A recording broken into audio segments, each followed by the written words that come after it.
అందరికి శుభ సాయంత్రం. ఈరోజు మనము 4వ తరగతికి సంబంధించినటువంటి పాఠ్యాంశాలను చూస్తా ఉన్నాం. 4వ తరగతిలో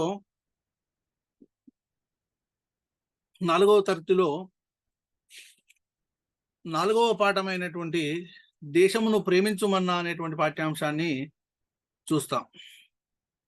ఈరోజే కొత్తగా జాయిన్ అయినటువంటి వాళ్లకు నిన్న మొన్నటి క్లాసులు అనేటువంటివి మనకు గ్రూప్లో లింక్ పెట్టడం జరుగుతుంది. వాటిని చూసి రాసుకోండి, ఓకేనా? 2 రోజులు మాత్రమే అయింది క్లాస్ స్టార్ట్ అయ్యి, ఏమాత్రం ఇబ్బంది పడాల్సిన అవసరం ఏమీ లేదు. 4వ తరగతి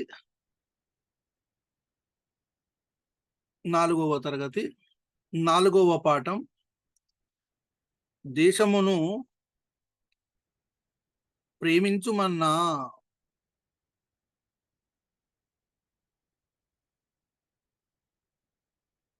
దేశమును ప్రేమించుమన్నా. ఓకే, దేశమును ప్రేమించుమన్నా అనేటువంటి పాఠ్యభాగం ప్రక్రియ గేయం.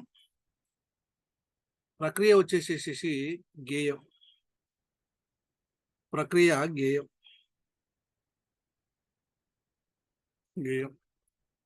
ఇతివృత్తం దేశభక్తి.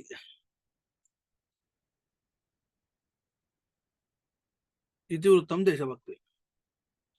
ఈ దేశభక్తి గేయాలు మనలో దేశభక్తిని పెంచుతాయి, జాతీయ సమైక్యతకు తోడ్పడి నైతిక విలువలను పెంచుతాయి, సమాజంలో మనుషులు మెలగవలసినటువంటి విధానాన్ని తెలపడమే ఈ పాఠ్యభాగం యొక్క ముఖ్యమైన ఉద్దేశం. మరి ఈ దేశమును ప్రేమించుమన్నా అనేటువంటి గేయము రచయిత ఎవరు అనంటే గురజాడ అప్పారావు. గురజాడ అప్పారావు మీకు అందరికీ తెలిసిన విషయమేనా? దేశమును ప్రేమించుమన్నా, మంచి అన్నది పెంచుమన్నా, ఒట్టి మాటలు కట్టిపెట్టబోయి గట్టి మేలు తలబెట్టబోయి, సొంత పాడి పంటలు పొంగిపొర్లే దారిలో నువ్వు పాటిపడబోయి, తిండి కలిగితే ఖండకలదోయి ఖండకలవాడిను మనిషోయ్, ఈసురోమని మనుషులుంటే దేశమే గతి బాగుపడునోయి, జల్దు కొన్ని కలలెల్ల నేర్చుకు దేశీ సరుకులు నింపబోయి. ఇది గేయం. దేశమును ప్రేమించుమన్నా,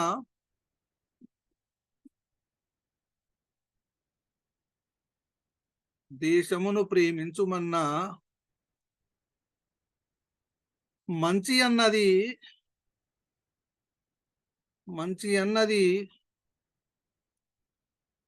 పెంచుమన్నా, ఒట్టి మాటలు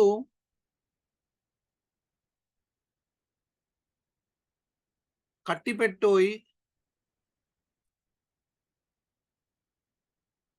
ఒట్టి మాటలు కట్టిపెట్టోయి గట్టి మేలు తలబెట్టబోయి. గట్టి మేలు తలపెట్టబోయి.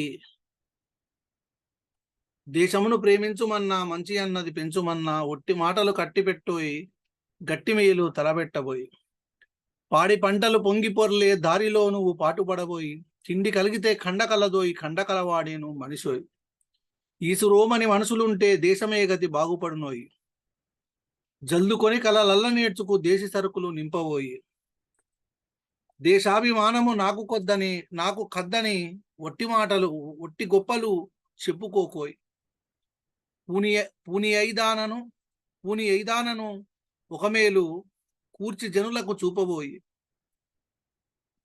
సొంత లాభము కొంత మానుకు పొరుగువాడికి తోడుపడబోయి, దేశమంటే మట్టి కాదోయి దేశమంటే మనుషులోయి, చెట్ట పట్టాలు పట్టుకొని దేశస్తులంతా నడవవలనోయి, అన్నదమ్ముల వలను జాతులు మతములన్నీ మెలగవలనోయి. ఇది దేశమును ప్రేమించుమన్నా అనేటువంటి పాఠ్యభాగం. ఇక్కడ మరి ఈ పాఠ్యాంశం తర్వాత ఒక సూక్తి ఉంది. ఏంటి ఆ సూక్తి అని అంటే, సూక్తి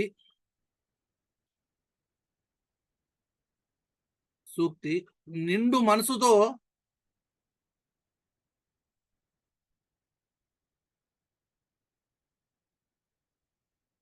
సమాజ సేవ,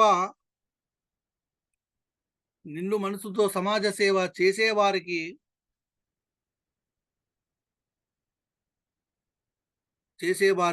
గౌరవ ప్రతిష్టలు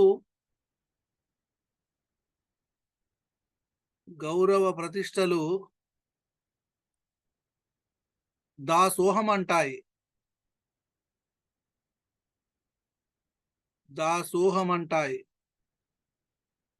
చూడండి, నిండు మనసుతో సమాజ సేవ చేసేవారికి గౌరవ ప్రతిష్టలు దాసోహం అవుతాయి. ఈ సూక్తిని చెప్పింది ఎవరు అనంటే మున్షీ ప్రేమ్చంద్.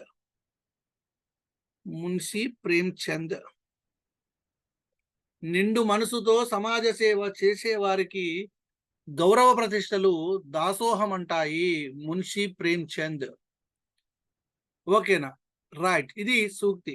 దేశమును ప్రేమించుమున్నా అనేటువంటి పాఠ్యాంశము తర్వాత భాషాంశాలకు సంబంధించి ఏమున్నాయి అని చూసినట్లయితే, గ్రామర్కు సంబంధించి ఇక్కడ ఏం అంశాలు ఉన్నాయి అని చూసినట్లయితే, భాషాంశాలకు సంబంధించి రెండు పదాలు కలిసి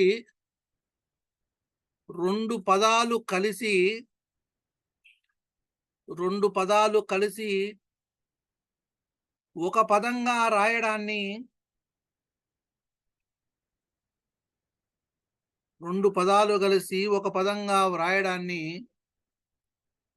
జంట పదం అంటారు. జంట పదము అంటారు. ఉదాహరణ, పాడి పంటలు,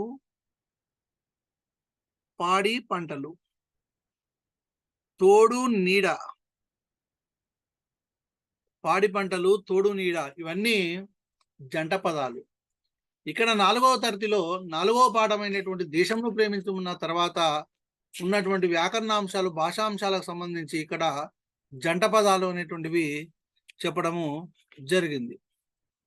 ఓకేనా, పాడి పంటలు, పాడి పంట, తోడు నీడ, ఇట్లాంటివి జంట పదాలు.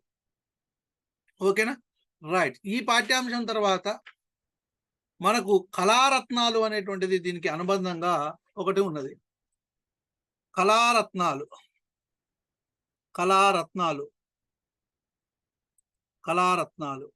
దీనికి ఒకటి అనుబంధంగా ఉంది.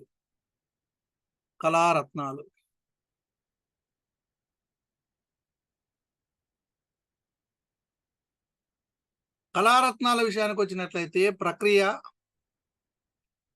గేయం, ఇతివృత్తం,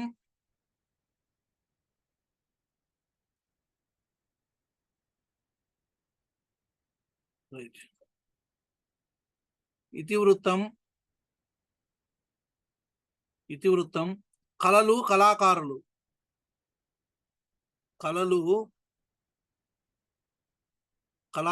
ఇతివృత్తం. ప్రక్రియ వచ్చేసేసి గేయం, ఇతివృత్తం, కళలు, కళాకారులు. ఏంది మరి ఈ గేయం ఏంటిది అని చూసినట్లయితే, గేయం ఏమిటి అని చూసినట్లయితే, జై జైలు, జై జైలు తెలంగాణ, జై జైలు తెలంగాణ కాంతిమూర్తులకు, జై జైలు అసమాన ప్రతిభా కీర్తులకు, జై జైలు తెలంగాణ కాంతిమూర్తులకు, జై జైలు అసమాన ప్రతిభా కీర్తులకు. జై జైలు తెలంగాణ కాంతిమూర్తులకు, జై జైలు తెలంగాణ కాంతిమూర్తులకు,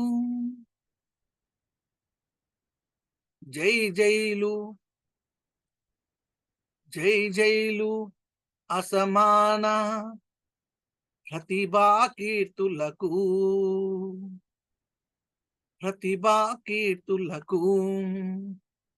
రామప్ప శిల్పాల రాజిల్లు నృత్యమును ఆంధ్రనాట్యముగా, అంటే రామప్ప శిల్పాల రాజిల్లు నృత్యమును ఆంధ్రనాట్యముగా కూర్చినాడు.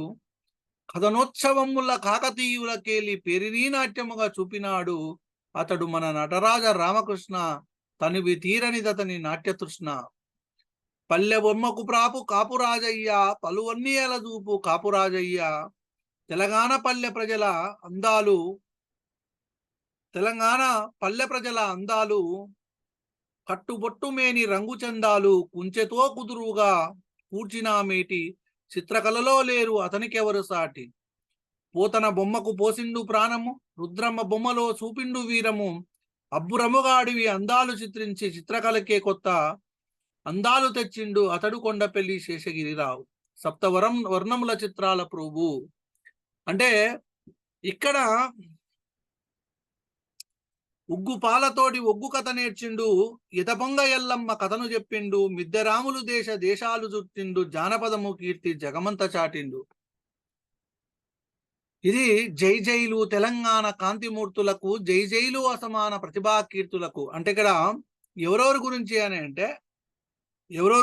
అంటే ఇక్కడ కళారత్నాల్లో భాగంగా పేరిణి నాట్యంలో ప్రసిద్ధమైనటువంటి వ్యక్తి ఎవరు అని అంటే, పేరిణి నాట్యంలో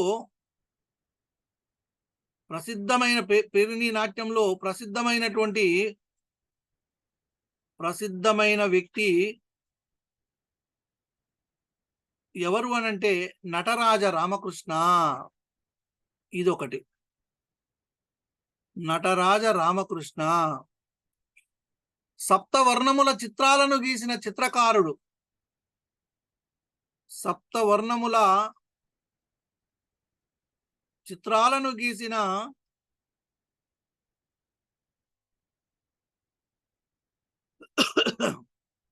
చిత్రకారుడు కొండపల్లి శేషగిరిరావు.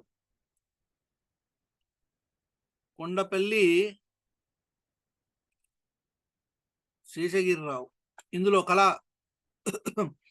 పల్లె బొమ్మకు పలు వన్నెలు దిద్దిన చిత్రకారుడు, పల్లె బొమ్మకు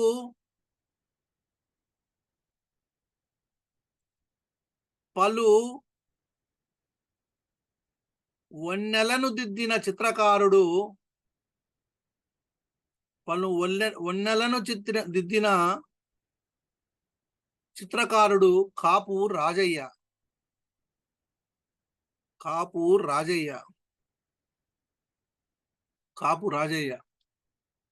పేరిణి నాట్యాన్ని కుండపై చేసిన వ్యక్తి రామకృష్ణ.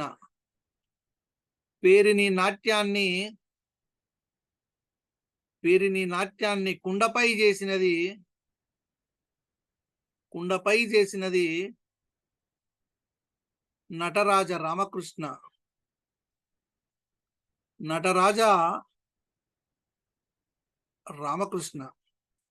ఎల్లమ్మ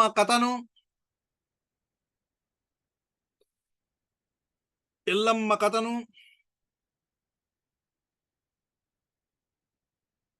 దేశాల వ్యాపింపజేసిన కళాకారుడు,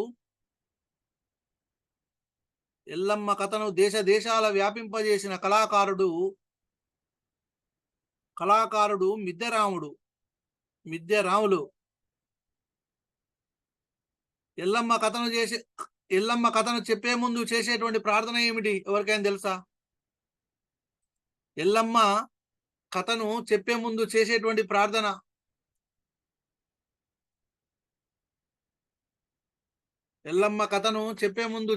ప్రార్థన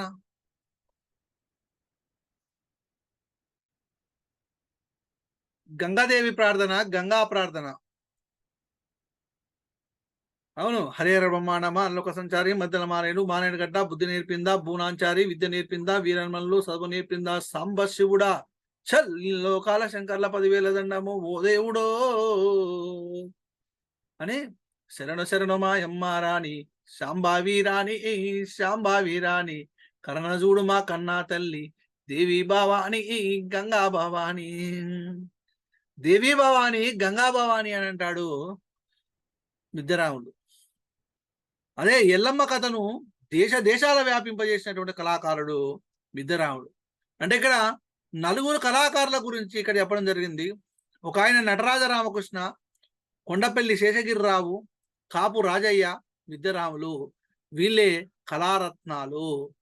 తెలంగాణ కళలు, కళాకారులకు సంబంధించినటువంటి గేము ఇది. ఓకేనా. తర్వాత ఉన్నటువంటి ఇంకొక పాఠము చిన్నారి కళ.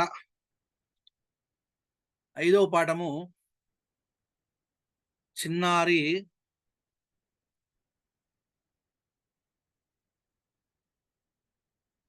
కళ.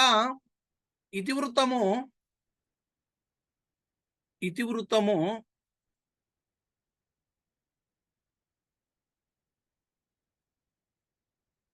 పర్యావరణం. ఇతివృత్తం పర్యావరణం. ఓకే. మరి ఏంది చిన్నారి కళ? ఈ కథనంలో కళ వచ్చింది ఎవరికి అని అంటే ప్రజ్ఞకు వచ్చింది. ఇది కథ. ఇతివృత్తం పర్యావరణము, కథనేమో ప్రక్రియ వచ్చేసేసి కథ. రైట్. ఈ కథనంలో కళ వచ్చింది ఎవరికి?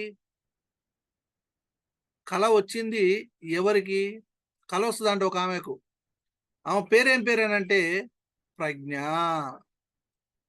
అసలు ప్రజ్ఞకు ఏమంటే ఇష్టం? కథలంటే బాగా ఇష్టం. ప్రజ్ఞకు కథలంటే బాగా ఇష్టం. ప్రజ్ఞకు మెయిన్ పాయింట్ చెప్తాను, మొత్తం కథ అవసరం లేదు ఇక్కడ. ప్రజ్ఞకు కథలంటే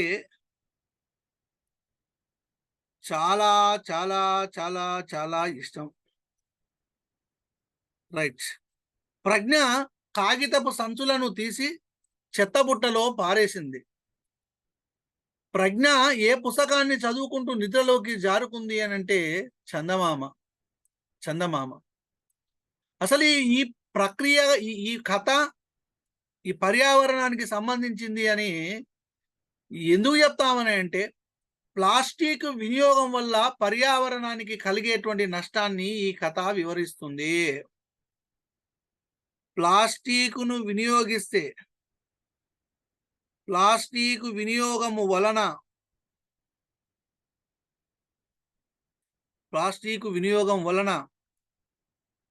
పర్యావరణానికి కలిగే నష్టాన్ని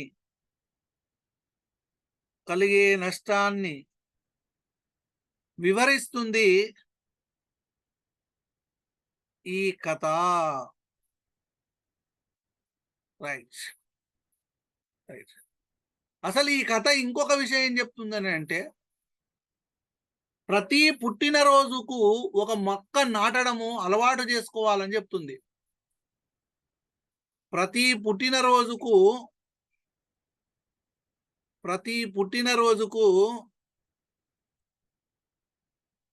ఒక మొక్కను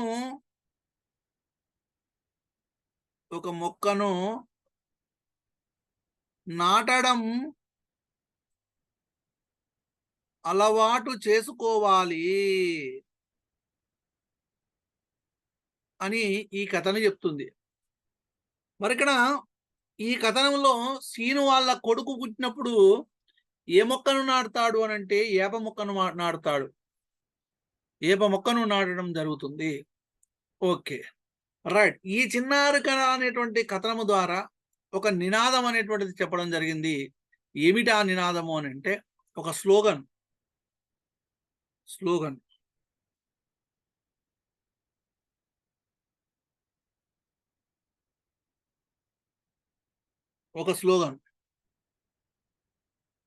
ఏంటి ఆ స్లోగన్ అని అంటే, జాగ్రత్తగా వినాలి. ఒక స్లోగన్: ఒకరి కోసం అందరం,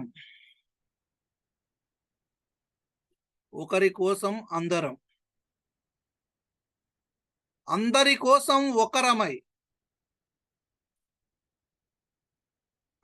కోసం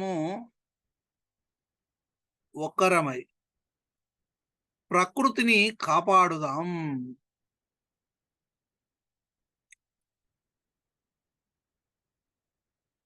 ప్రకృతిని కాపాడుదాం.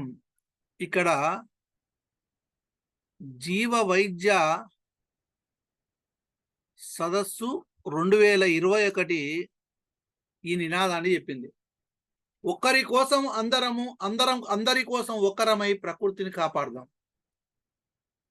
అందరి కోసం ఒక్కరమై ప్రకృతిని కాపాడదామని చెప్పినటువంటి నినాదము జీవ వైద్య సదస్సు ఈ నినాదాన్ని చెప్పడము జరిగిందండి. ఓకే, మొత్తం మీద ఈ చిన్నారి కళ అనేటువంటి కథనము ప్లాస్టిక్ వినియోగం వల్ల పర్యావరణానికి కలిగేటువంటి నష్టాన్ని వివరిస్తుంది. ఇంకా పిల్లలకు ఈ కథ ద్వారా నేర్పినటువంటి విషయం ఏంటంటే ప్రతి పుట్టినరోజున ఒక మొక్కను నాటడము అలవాటు చేసుకోవాలి అనే విషయాలను ఇక్కడ చెప్పడము జరిగింది. నెక్స్ట్ ఇక్కడ వ్యాకరణాంశాల్లో భాగంగా విశేషణాలను చెప్పారు. విశేషణాలు అని అంటే నామవాచకము సర్వనామాల యొక్క గుణాలను తెలియజేసేటువంటి పదాలను విశేషణాలు అని అంటారనే విషయాన్ని ఇక్కడ తెలియజేయడం జరిగింది. అదేవిధంగా క్రియాపదాలను గురించి కూడా చెప్పడం జరిగింది. చేసిన పనిని తెలియజేసేటువంటి పదాలను క్రియాపదాలు అంటారు. వాటి గురించి ఇక్కడ చెప్పడము జరిగింది. సూక్తి కూడా ఉంది. కళలు కనడము సహజము, ఆ కళలను సాకారము చేసుకోవడము ముఖ్యము అనేటువంటిది ఇక్కడ చెప్పడము జరిగింది. తర్వాత కవికోకిల సరోజినీ నాయుడుకు సంబంధించినటువంటి ఒక వ్యాసం కూడా మనకి ఇక్కడ ఉన్నది. కవికోకిలకు సంబంధించినటువంటి సరోజినీ నాయుడుకు సంబంధించినటువంటి వ్యాసం.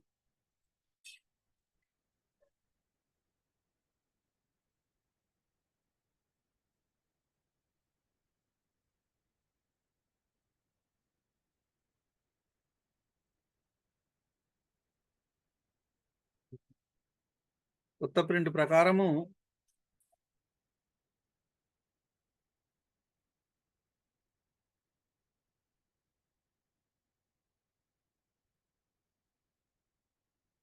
ఓకే, ఆ వ్యాసం అవసరం లేదు, డైరెక్ట్ పాఠ్యాంశంలోకి వెళ్ళిపోదాం. తర్వాత సుమతి శతకం, ఆ ఏపీజే అబ్దుల్ కలాం గురించి మనకు తర్వాత వస్తుంది కాబట్టి ఇక్కడ అవసరం లేదు. సుమతి శతకం గురించి వెళ్ళిపోదాం డైరెక్ట్. 6వ పాఠము సుమతి శతకం.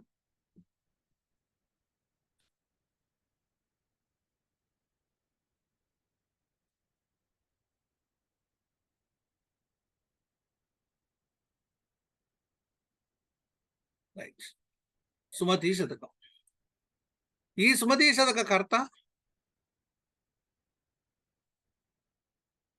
సుమతి శతక కర్త బద్దెన. సుమతి శతకంలోని పద్యాలను పరిచయం చేస్తూ నైతిక విలువలను పెంచడమే ఈ పాఠం ఉద్దేశ్యం. సుమతి శతకములోని పద్యాలను పరిచయం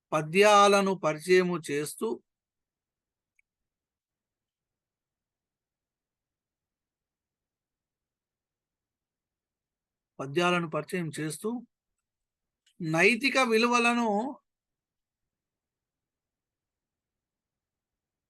నైతిక విలువలను పెంచడమే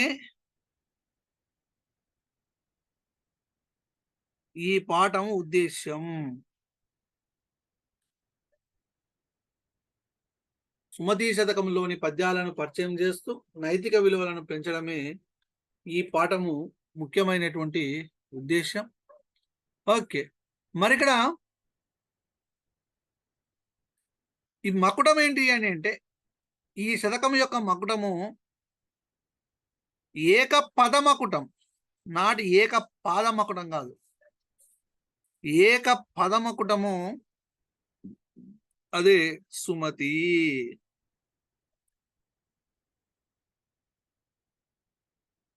ఓకే, ఈ బద్దెననే బద్దె భూపాలుడు అనేటువంటి పేరుతో కూడా పిలుస్తారు.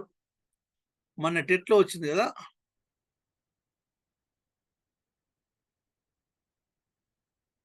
బద్దె భూపాలుడు, భద్రభూపాలుడు అనేటువంటి పేర్లతో కూడా పిలవడము జరుగుతుంది. ఓకే, మరి ఇంతకుముందు 3వ తరగతిలోనేమో వేమన పద్యాలు ఇచ్చారు, ఇక్కడనేమో మనకు సుమతి శతక పద్యాలు ఇచ్చారు.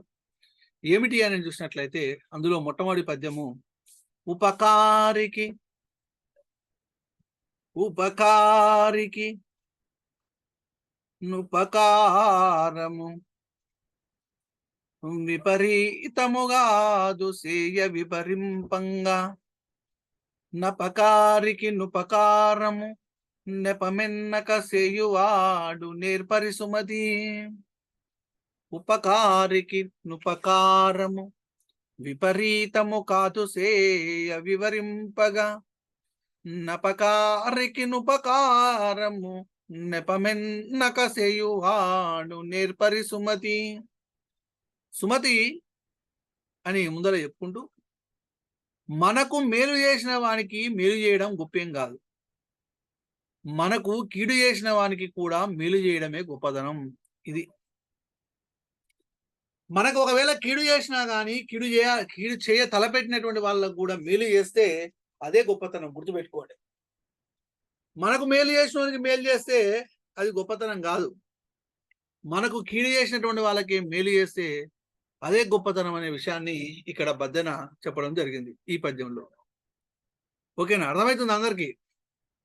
ఫాలో అవుతున్నారా మేడమ్స్ అందరూ?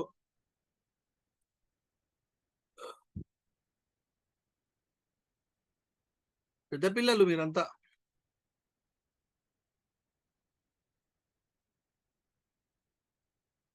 రైట్. ఇంకొకటి, చాలా మంది లేటుగా వస్తున్నారు క్లాస్కు. అట్లా రావద్దు. రేపటి నుంచి నేను ఏం చేస్తానంటే 6 గంటల క్లాస్ స్టార్ట్ అయితే 6:10 వరకే అలో ఇస్తాను. 6:10 తర్వాత ఎవరు జాయిన్ అయినా కానీ జాయిన్ కావడదు, అది క్లోజ్ చేసేస్తాను. ఇక అర్థమవుతుందా? చాలా మంది లేట్ వస్తున్నారు, లేట్ రావద్దు క్లాస్కి అసలు. మీరు టీచర్లు అయిన తర్వాత ఓకే, మరి మీ టీచర్లు అయిపోయిన తర్వాత మీ పిల్లలు లేటుగా వస్తే ఏమంటారు? తిడతారా? తిడతారు గ్యారంటీ. ఎందుకు లేట్ వస్తుందిరా, ఏం పని ఉందిరా నీకని అంటారు. మనం కూడా ఇప్పుడు స్టూడెంట్స్ అనుకో, జర్నీలో ఉంటారు, చాలా మంది ఉన్నారు, రకరకాల పనులు ఉన్నాయి. Okay, right, very good. కానీ ఎట్లా పోయినా కానీ ఏ విధంగానైనా క్లాస్ మిస్ కాకుండా చూసుకోండి ప్లీజ్. క్లాస్ మిస్ కాకుండా చూసుకోండి. 10 పాయింట్ల కాడన్నా 1 పాయింట్ అన్న గుర్తుంటే మంచిది. ఓకేనా, రైట్. రెండో పద్యం. చీమలు పెట్టిన పుట్టలు పాములకిరవైనట్లు పామరుడు తగన్ ఏమంబు కూడబెట్టిన భూమీసుల పాలు చేరు భువిలో సుమతి. చీమలు పెట్టిన పుట్టలు పాములకిరవైనట్లు పామరుడు తగన్ ఏమంబు కూడబెట్టిన భూమీసుల పాలజేరు భువిలో సుమతి. అంటే చిన్నవైనటువంటి చీమలు ఎంతో కష్టపడి గొప్పగా పుట్టలు కట్టుకుంటాయి, కానీ వాటిలో పాములు వచ్చి నివసిస్తాయి. అట్లాగే అమాయకుడు అత్యాశతో ధనాన్ని కూడబెడితే అది రాజుల పాలవుతుంది అనేటువంటిది ఇక్కడ చెప్పాడు. ఓకేనా, రైట్.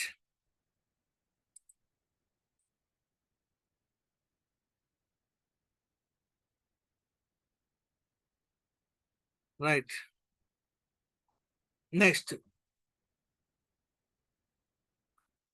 తన కోపమే తన శత్రువు, తన కోపమే తన శత్రువు, తన శాంతమే తనకు రక్ష దయ చుట్టంబవు, తన సంతోషమే స్వర్గము తన దుఃఖమే నరకమండ్రు తద్యము సుమతి. ఈ సుమతి శతకంలో ఉన్నటువంటి ప్రతి పద్యములో ఉన్నటువంటి ఛందస్సు ఏమిటి అని అంటే కందం. గుర్తుపెట్టుకోండి, ప్రతి పద్యంలో ఉన్నటువంటి ఛందస్సు ఏంటంటే కందం. తనలో ఉన్నటువంటి కోపమే తనకు శత్రువు, తనలోని శాంతమే తనకు రక్ష, దయనే చుట్టము, సంతోషంగా ఉంటే అదే స్వర్గము, దుఃఖిస్తే అదే తనకు నరకం. అందుకే మిత్రులారా, ఎవరి మీద కోపడద్దు, అకారణంగా కోపడద్దు. తనలో శాంతం ఉంటే అతనికి రక్షగా ఉంటుంది శాంతం. కోపంగా ఉంటే అతనికి రక్ష కాదు, శిక్ష. దయ కలిగి ఉంటే అదే చుట్టము, సంతోషంగా ఉంటే అదే స్వర్గము, దుఃఖిస్తే అదే తనకు నరకము. కష్టం వచ్చినా, బాధ వచ్చినా, ఏదొచ్చినా కానీ దుఃఖం అనేటువంటిది కళ్ళ నుంచి రాకూడదు. ఎప్పుడు సంతోషంగా ఉంటేనే స్వర్గం. ఎదుటి వారి మీద దయ చూపెడితేనే చుట్టం. తనలోని శాంతమే తనకు రక్ష, తనలో ఉండేటువంటి కోపమే తనకు శత్రువు. ఓకేనా? ఇది నెక్స్ట్ ఇంకొక పద్యం. ఎప్పుడు సంపద గల్గిన, ఎప్పుడు సంపద గల్గిన, ఎప్పుడు సంపద గల్గినప్పుడు బంధువులు ఒత్తురది ఎట్లన్నన్, తెప్పలుగా చెరువు నిండిన కప్పలు 10,000 చేరు గదరా సుమతి. ఎప్పుడు సంపద గల్గినప్పుడు బంధువులు ఒత్తురది ఎట్లన్నన్, తెప్పలుగా చెరువు నిండిన కప్పలు 10,000 చేరు గదరా సుమతి. సంపద కలిగిన వెంటనే చుట్టాలందరూ వచ్చి చుట్టూ చేరుతారు. నీ దగ్గర డబ్బులు ఉన్నప్పుడు బావా, అక్క, వదిన, అన్న, చిన్నమ్మ, పెద్దమ్మ, బాపు అనేటువంటి వరుసలతోటి నీ దగ్గర వచ్చి చేరుతారు. చెరువు నిండగానే, చెరువు మొత్తం నీళ్లు నిండగానే కప్పలు 10,000 వచ్చి చేరుతాయి కదా. చెరువు ఎండగానే కప్పలన్నీ వేరే చెరువులోకి వెళ్ళిపోతాయి, పారిపోతాయి. నీ దగ్గర సంపద ఉన్నప్పుడే నీ దగ్గర బంధువులు వచ్చి చేరుతారు అనేటువంటిది ఇక్కడ ఈ పద్యం యొక్క అర్థం. ఓకేనా? రైట్. నెక్స్ట్ ఇంకో పద్యం.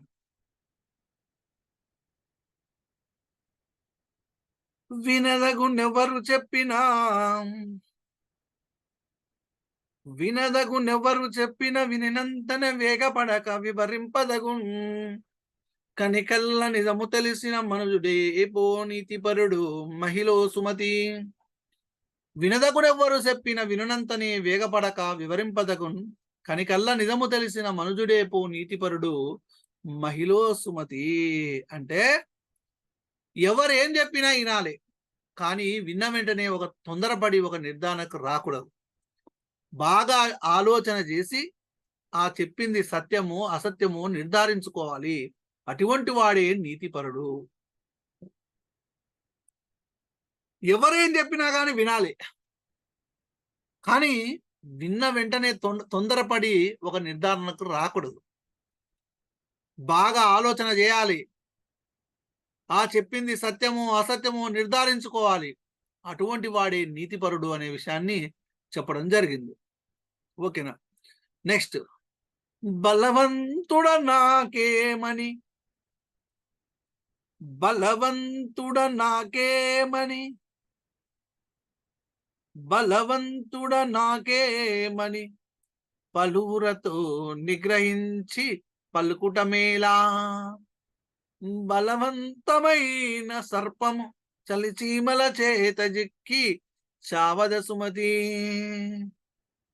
బలవంతుడ నాకేమని పలువురతో నిగ్రహించి పలుకుటమేలా, బలవంతమైన సర్పము చలిచీమల చేత చిక్కి చావద సుమతి. నేను బలవంతుణ్ణి, నన్ను ఎవరు ఏం చేయలేరని ఎక్కువ మందిని తీసిపారేసి మాట్లాడడం మంచిది కాదు. ఎంతో బలము కలిగినటువంటి పాము కూడా చిన్నమైనటువంటి చీమల చేతిలో ప్రాణాలు కోల్పోతున్నది కదా.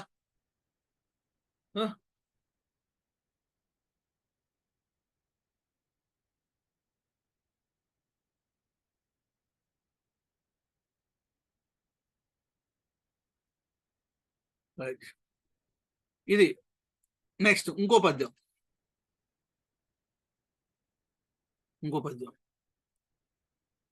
కూరిమిగల దినములలో, కూరిమిగల దినములలో నేరములన్నడు కలగనేరవు, మరియా ఊరిమి విరసంబైనను నేరములతో చుచుండు నిక్కమ సుమతి. కూరిమిగల దినములలో నేరములన్నడును కలగనేరవు మరియా కూరిమి విరసంబైనను నేరములే తోచుచుండు నికము సుమతి. స్నేహము ప్రేమ బాగుగా ఉన్నటువంటి కాలంలో ఒకరికి మరొకరిలో తప్పులేమి కనిపించదు. మంచిగా ఫ్రెండ్స్ ఉన్నప్పుడు తప్పులేమి కనిపించవు. కానీ ఏ కారణం చేతనైనా ఆ ప్రేమ లేదా స్నేహము ద్వేషంగా మారితే ఎదుటి వారిలో తప్పులు మాత్రమే కనిపిస్తాయి. ప్రేమగా స్నేహంగా ఉన్నటువంటి రోజులు ఏం కనపడవు తప్పులు. అది ద్వేషంగా మారినప్పుడే ఎదుటి వారిలో తప్పులు మాత్రమే కనిపిస్తాయి. ఇవన్నీ జీవిత సత్యాలండి. నెక్స్ట్ ఇంకో పద్యం. లావుగల వాని కంటెను లావుగల వాని కంటెను లావుగల వాని కంటెను భావింపగ నీతిపరుడు బలవంతుడవు గ్రావమంత గజంబును మావటి వాడెక్కినట్లు మహిళ సుమతి. శారీరక బలము కలవాని కంటే నీతి తెలిసిన వాడే చాలా బలవంతుడు. పర్వతమంత శారీరక బలము గల ఏనుగును తెలివైన మావటివాడు ఎక్కుతున్నాడు కదా. శారీరక బలము కలవాని కంటే నీతి తెలిసినటువంటి వాడే చాలా బలవంతుడు. పర్వతమంత శారీరక బలం గల ఏనుగును తెలివైనటువంటి మావటివాడు ఎక్కుతున్నాడు కదా అని ఈ పద్యంలో చెప్పడము జరుగుతుంది. ఓకేనా. మొత్తము 8 పద్యాలు ఇందులో ఇవ్వడము జరిగింది.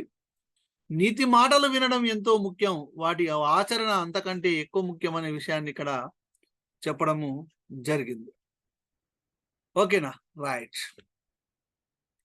ఇది సుమతీ శతకానికి సంబంధించినటువంటి అంశం. తర్వాత ఉన్నటువంటి పాఠ్యాంశం పేరు నేను గోదావరిని.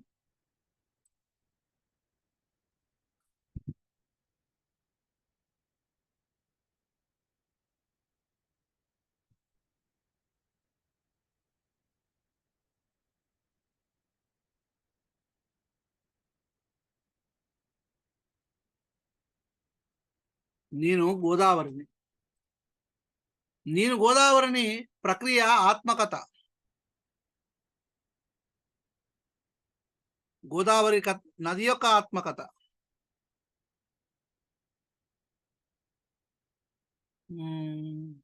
ఇతివృత్తం దర్శనీయ స్థలాలు.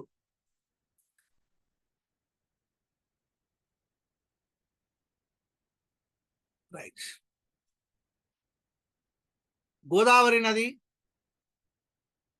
మహారాష్ట్రలోని నాసిక్ దగ్గర పుట్టింది. గోదావరి నది మహారాష్ట్రలోని నాసిక్ వద్ద పుట్టింది. నాసిక్ దగ్గర పుట్టింది. నాసిక్ త్రయంబకం. ఇది మహారాష్ట్ర, తెలంగాణ, ఆంధ్రప్రదేశ్ రాష్ట్రాల గుండా ప్రవహిస్తుంది.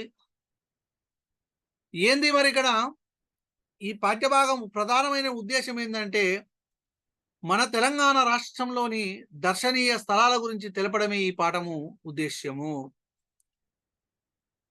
దర్శనీయ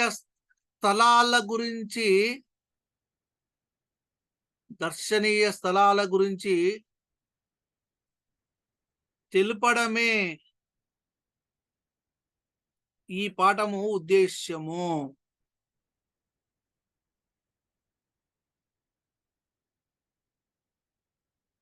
దర్శనీయ స్థలాల గురించి తెలపడమే ఈ పాఠము ఉద్దేశ్యం.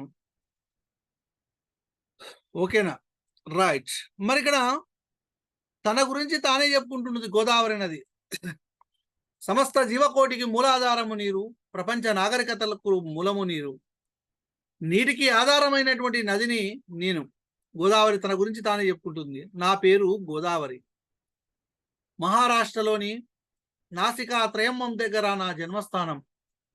హిమాలయాల్లో పుట్టిన గంగా నది వలనే ఎక్కువ దూరము ప్రయాణం చేస్తే దక్షిణ భారతదేశ నదిని, అంటే హిమాలయాల్లో పుట్టిన గంగా నది వలనే ఎక్కువ దూరము ప్రయాణం చేసే దక్షిణ భారతదేశ నదిని, అందుకనే నన్ను దక్షిణ గంగా అని పిలుస్తారు.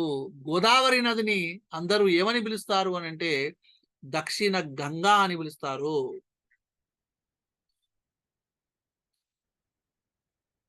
గోదావరి నదిని అందరూ దక్షిణ గంగా అని పిలుస్తారు.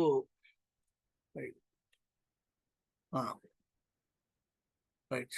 నన్ను గోదావరి నదికి మరొక పేరు ఏం పేరు అని అంటే తెలివాహ నది అని పేరు.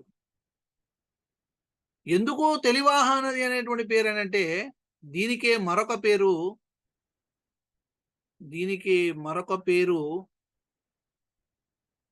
తెలివాహ నది.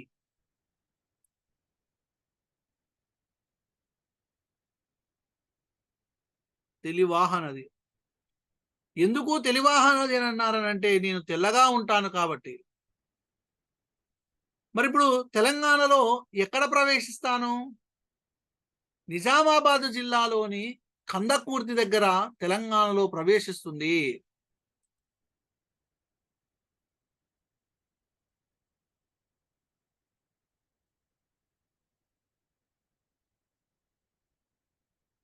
రైట్. నిజామాబాద్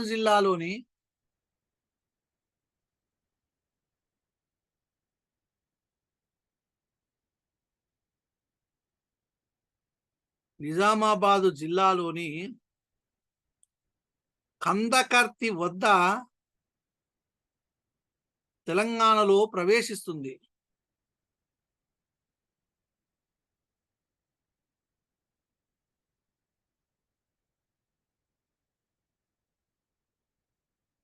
ఇక్కడే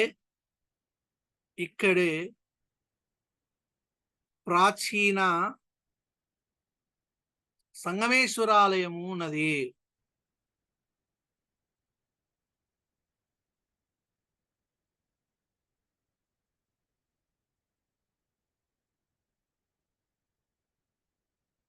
ఇక్కడే ప్రాచీన సంగమేశ్వరాలయము ఉన్నది. ఓకేనా? అక్కడి నుంచి ఆదిలాబాద్కు ప్రవేశిస్తాను. ఆదిలాబాదు జిల్లాలోకి ప్రవేశిస్తాను. భారతదేశంలో రెండవ అతి ప్రాచీనమైనటువంటి సరస్వతి దేవాలయం నా ఒడ్డునే ఉన్నది. ఈ ఊరునే ఇప్పుడు బాసరా అని పిలుస్తున్నారు. భారతదేశంలో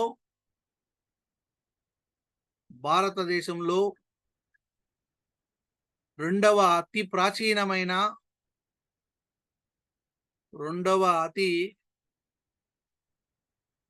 ప్రాచీనమైన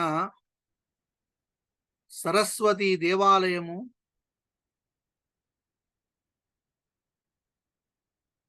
బాసర.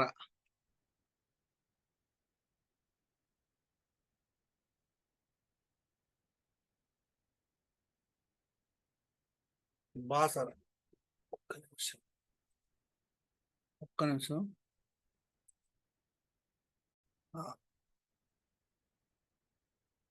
రైట్.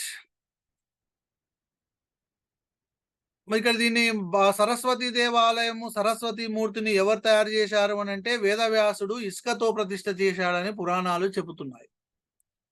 కాబట్టి ఈ సరస్వతి మూర్తిని సైకత శిల్పం అని అంటారు కదా, ఇసుకతో తయారు చేశాడు అని ఎవరు తయారు చేశారు? వేదవ్యాసుడు ఇసుకతో ఈ సరస్వతి మూర్తిని తయారు చేశాడని పురాణాలు చెబుతా ఉన్నాయి. ఇక్కడ ఈ ప్రాంతంలో, బాసర ప్రాంతంలో తమ పిల్లల్ని బల్లో చేర్చేటువంటి ముందు ఇక్కడనే ఓనమాలు దిద్దిస్తారు. దీనినే అక్షరాభ్యాసం అంటారు. మంచిగా చదువు రావాలనని బాసర ఊర్లో భిక్షాటన చేసి నిద్రిస్తారు. రైట్. ఇక్కడి నుంచి పారుకుంటూ పోతుంటే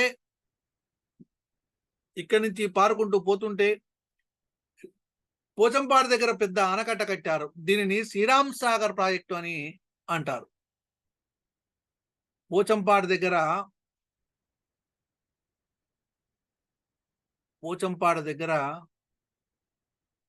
కల ఆనకట్ట శ్రీరామ్ సాగరు ప్రాజెక్ట్. రైట్. నాకు జాలి దయ ఎక్కువ కదా, అందుకే రైతుల కష్టాలు తీర్చడానికి సిద్ధపడి పంట పొలాలకు సాగునీరైన, ఊళ్ళో వాళ్లకు తాగునీరైన, అక్కడి నుంచి మెల్లగా నిర్మల్ జిల్లా సరిహద్దులో గల బాదనకుర్తి వద్ద ఏడుగా చీలి సప్త గోదావరిగా జగిత్యాల జిల్లాలోని ధర్మపురి దిక్కుగా ప్రవహిస్తున్నాను. ధర్మానికి ప్రసిద్ధమైన ధర్మపురి అతి పురాతనమైనటువంటి ఊరు. 2000 సంవత్సరాల చరిత్ర కలిగినటువంటి ఊరు. ధర్మపురి మహిమ కలిగినటువంటి నారసింహం క్షేత్రము. ధర్మపురి మహిమ కలిగిన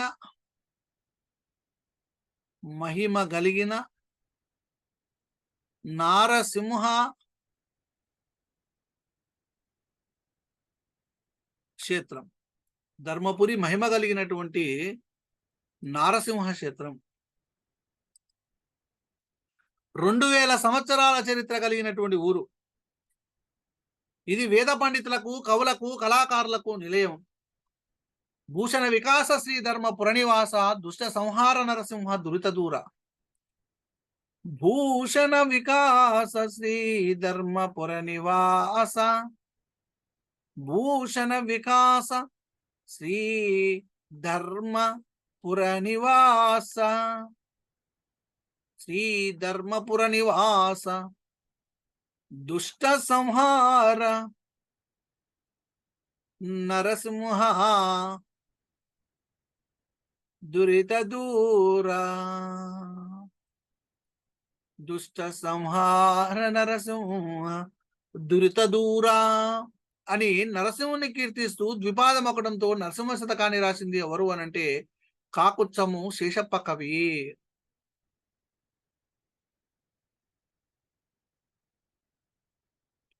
కాకుచ్చము శేషప్ప కవి.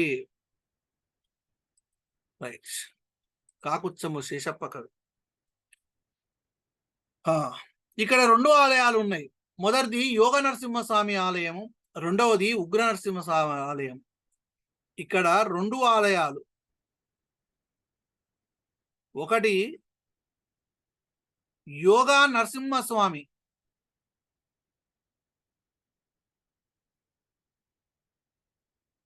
యోగ నరసింహస్వామి. ఇది పాత ఆలయం, పాతది. రెండవది ఉగ్ర నరసింహస్వామి ఆలయం. ఉగ్ర నరసింహస్వామి ఆలయము ఇది కొత్తది. ఒకటి యోగ నరసింహస్వామి ఆలయము పాతది, రెండోది ఉగ్ర నరసింహస్వామి ఆలయము కొత్తది. ఇక్కడ నేను రకరకాల గుండాల రూపంలో కనపడతాను. గుండాలు చాలా ఉంటాయంట. ఒకటి యమగుండమని, 2 బ్రహ్మగుండమని, సత్యవతి గుండమని, చక్రగుండమని మొదలగు పేర్లతో ఇక్కడికి వచ్చే భక్తులు భక్తితో పిలుచుకుంటారు. ఇక్కడ గల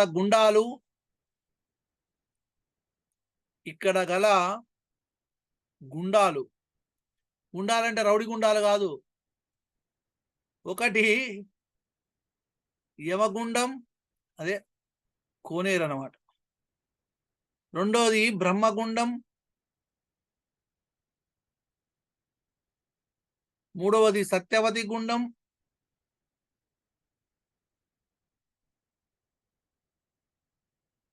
నాలుగవది చక్రగుండం.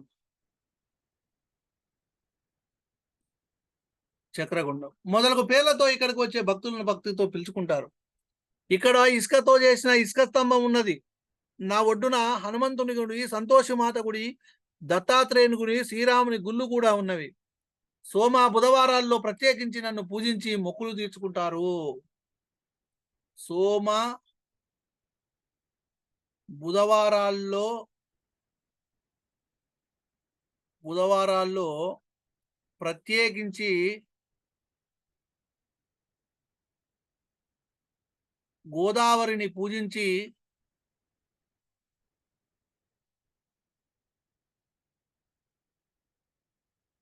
మొక్కులు తీర్చుకుంటారు.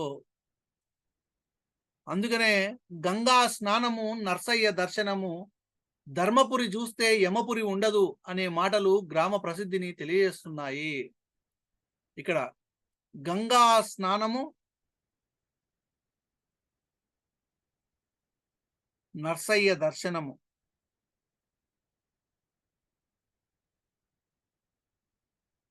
ధర్మపురి చూస్తే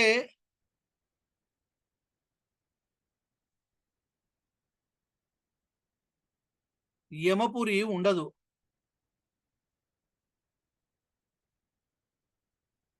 ధర్మపురి చూస్తే యమపురి ఉండదు అనే మాటలు గ్రామ ప్రసిద్ధిని తెలియపరుస్తున్నాయి.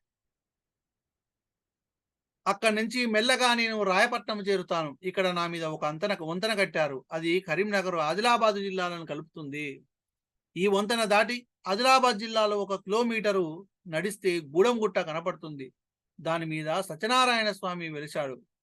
తెలంగాణలో ఉన్న అతి ప్రాచీనమైన సత్యనారాయణ స్వామి గుడి ఇదే. ఇక్కడ ప్రతిరోజు సత్యనారాయణ స్వామి వ్రతాలు జరుగుతాయి.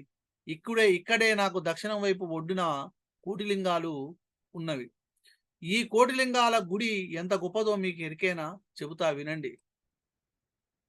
రైట్, నెక్స్ట్ కోడిగుండాల గుడి ఎట్టండి. కోడి లింగాల గుడి.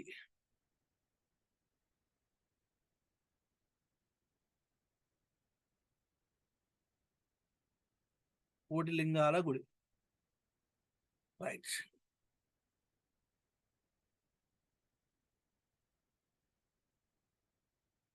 కోటిలింగాలు భారతదేశాన్ని సగభాగం దాకా పరిపాలించినటువంటి శాతవాహనుల తొలి రాజధాని. శాతవాహనుల తొలి రాజధాని. అన్ని వస్తున్నాయి. చరిత్ర, సంస్కృతి, సాహిత్యము అన్ని 4వ తరగతిలో ఇంత గొప్ప పాఠ్యాంశాలు పెట్టాడు చూడండి మీకు. కోటిలింగాలు భారతదేశాన్ని సగభాగం దాకా పరిపాలించినటువంటి శాతవాహనుల యొక్క తొలి రాజధాని. ఇక్కడికి ఎంతో మంది బౌద్ధ భిక్షువులు వచ్చేటువంటి వాళ్ళు. క్రీస్తకం 1వ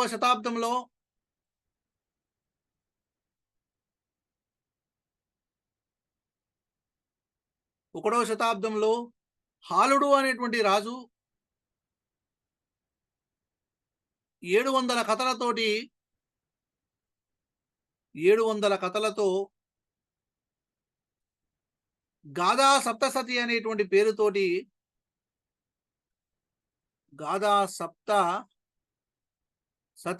పేరుతోటి ప్రాకృత భాషలో ఒక సంకలనం చేశాడు. సంకలనం రాయలేదినా, సంకలనం 700 కథలతోటి గాథా సప్తసతి పేరు మీద ప్రాకృత భాషలో సంకలనం చేశాడు. ఓకేనా? ఇదొక విషయం. నెక్స్ట్, పాత చరిత్రకారుడు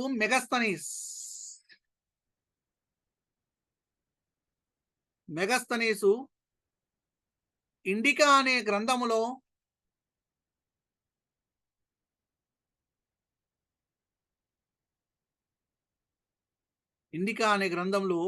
భారతదేశంలో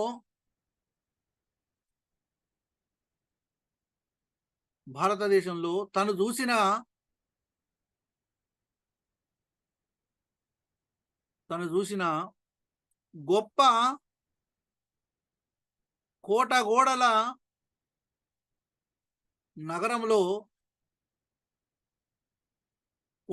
నగరంలో కోటిలింగాలు ఒకటని రాశాడు.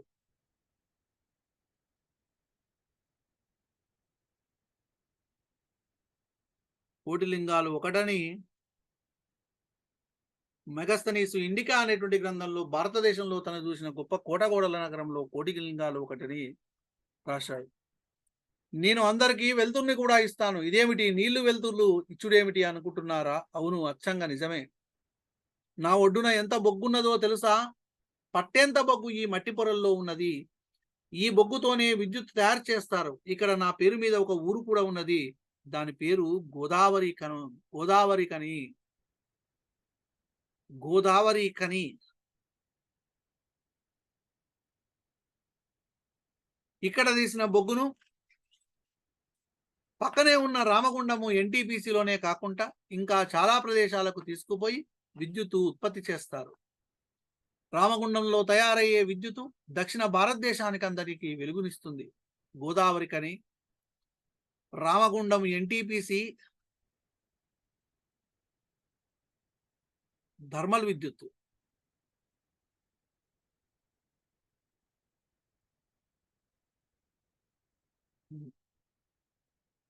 ఇక అక్కడి నుంచి చక్కగా మంత్రకూటము చేరుతాను.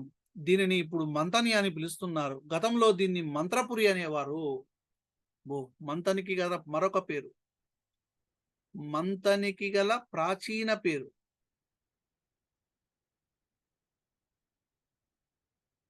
ప్రాచీన పేరు మంత్రపురి. మంత్రపురి. ఇక్కడే నా ఒడ్డున గౌతమేశ్వర ఆలయం ఉన్నది. మంత్రపురిలో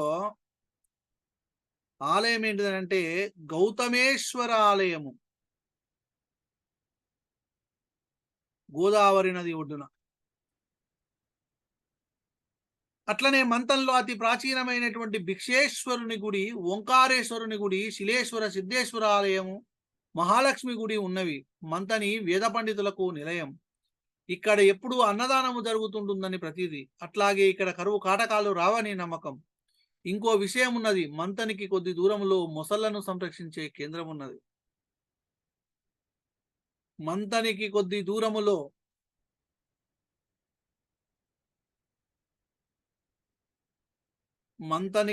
దూరములో మొసళ్లను సంరక్షించే కేంద్రం ఉన్నది.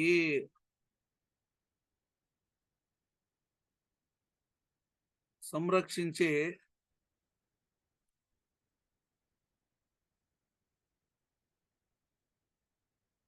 రైట్. అక్కడి నుంచి కొంచెం ముందరికి పోయి చెన్నూరులో ఉత్తరం దుఃఖము ప్రవహిస్తాను. అందుకే నన్ను ఇక్కడ ఉత్తరవాహిని గోదావరి అని పిలుస్తారు. అక్కడ గొప్ప వేద పండితులు, కవులు, సంగీత కళాకారులు ఉన్నారు. ఇక్కడ అగస్త్య మహాముని స్థాపించిన అంబా అగస్త్యేశ్వరాలయము, జగన్నాథ స్వాలయము ప్రసిద్ధమైనటువంటివి. చెన్నూరు నుంచి ముక్తిని ప్రసాదించేటువంటి కాళేశ్వరం దిక్కు కదులుతాను. ఇది త్రివేణి సంగమము. కాళేశ్వరం అనేటువంటిది త్రివేణి సంగమము. త్రివేణి సంగమం అంటే నా లోపల ప్రాణయితి, సరస్వతి నదులను కలుపుకుంటాను. ఏమేమి నదులు అని అంటే ఇక్కడ గోదావరి, ప్రాణహిత, సరస్వతి. ఈ మూడు నదుల యొక్క కలయికనే కాళేశ్వరము, త్రివేణి సంగమం. గోదావరి, ప్రాణహిత, సరస్వతి. ఇక్కడ ఒకే పానపట్టంపై 2 లింగాలు ఉండడము ప్రత్యేకత. 2 లింగాలు ఉంటాయంట, శివలింగాలు. ఒక శివలింగము కాళేశ్వరుడు, ఇంకొకటి ముక్తేశ్వరుడు.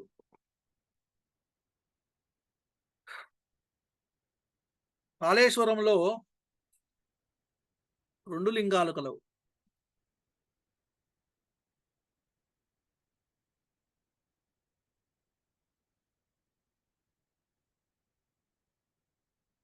ఒకటి కాళేశ్వరుడు,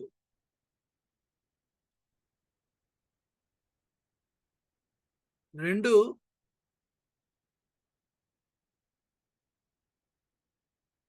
ముక్తేశ్వరుడు. రైట్. కాళేశ్వర స్వామి నుంచి సెలవు తీసుకున్న తర్వాత గిరిజన పోరాట వీరవనితలు సమ్మక్క సారలమ్మలో జన్మించిన వరంగల్ జిల్లాలో ప్రవేశిస్తాను. ఇక్కడ సమ్మక్క సారలమ్మ పేరు మీద ఆసియాఖండంలోని అతిపెద్ద గిరిజనుల జాతర సాగుతుంది. తర్వాత అడవుల జిల్లా ఖమ్మంలోకి ప్రవేశించగానే ఒళ్ళు పులకరిస్తుంది. ఎందుకనుకుంటున్నారా? సీతమ్మ, శబరి నది, రాముడు గుర్తుకొస్తాడు. ఇక్కడే ఎన్నో కష్టాలు పడి రామదాసు భద్రాచలంలో రాముని గుడి కట్టించాడు. శ్రీరామ నవమి రోజున లక్షల మంది స్వామిని దర్శించుకుంటారు. తర్వాత పాపికొండల అందాలను తిలకిస్తూ తెలంగాణ రాష్ట్రము దాటి ఆంధ్రప్రదేశ్ రాష్ట్రంలోకి ప్రవేశిస్తాను. ఆ రాష్ట్రంలోని అంతర్వేది దగ్గర బంగాళాఖాతంలో కలుస్తాను. అంతర్వేది దగ్గర బంగాళాఖాతంలో కలుస్తుంది.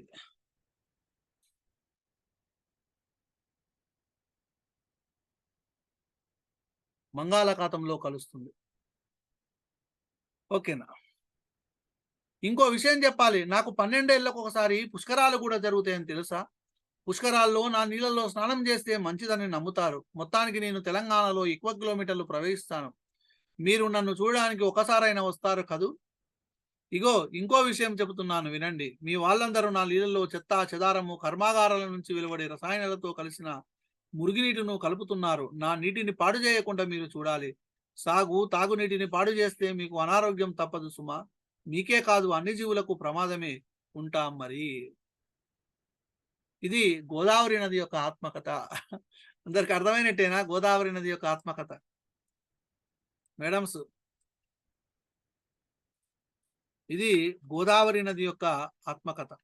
ఇంత విశేషాలు ఉన్నాయి చూడండి. అసలు 4వ తరగతిలో అసలు గ్రేట్ తెలంగాణ బుక్స్. మొత్తం టోటల్ చెప్పేసేసండి ఇక్కడ మొత్తం.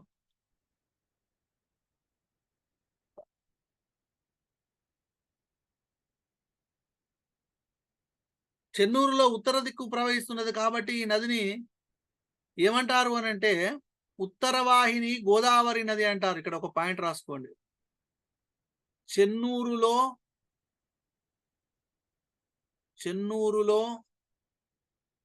ఉత్తర దిక్కు ప్రవహిస్తున్నది కాబట్టి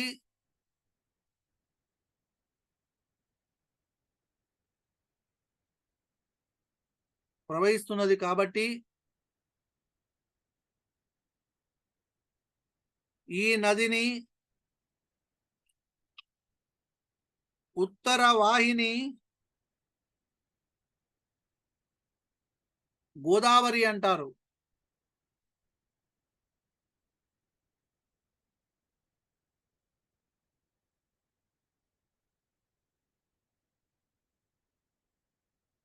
ఉత్తర వాహిని గోదావరి అంటారు. ఓకేనా? రైట్. ఇది గోదావరికి సంబంధించినటువంటి అంశాలు. తర్వాత ఉన్నటువంటి ఇంకొక పాఠ్య భాగము ఎలుక విందు. ఎలుక విందు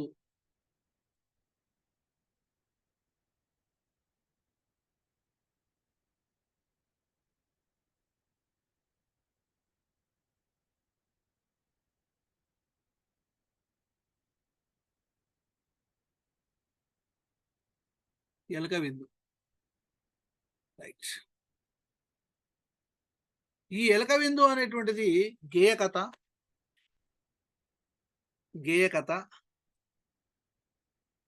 ప్రక్రియ గేయ కథ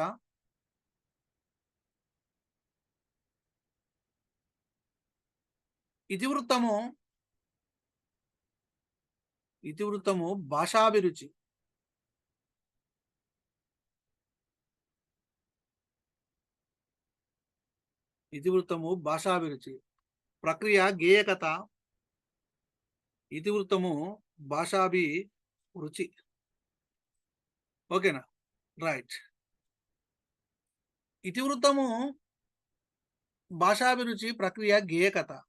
ఏంది మరి ఈ గేయ కథను అసలు ఎందుకు రాసిండు? ఎలక విందు అనేటువంటిది అసలు ఎవరు రాసిరు? ఇది ఎలక విందు అనేటువంటి గేయ కథను అని చూసినట్లయితే దాశరథి కృష్ణమాచార్య రాసిండు.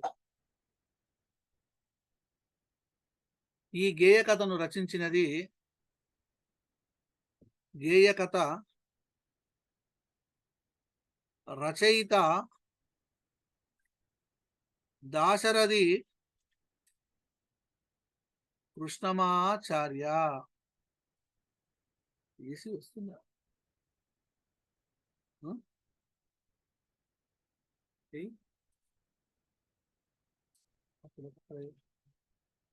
గేయ కథ రచయిత దాశరథి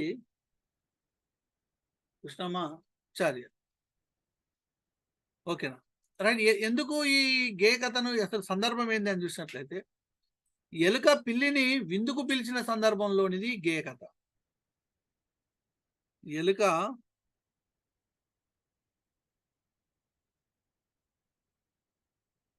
ఎలుక పిల్లిని విందుకు పిలిచిన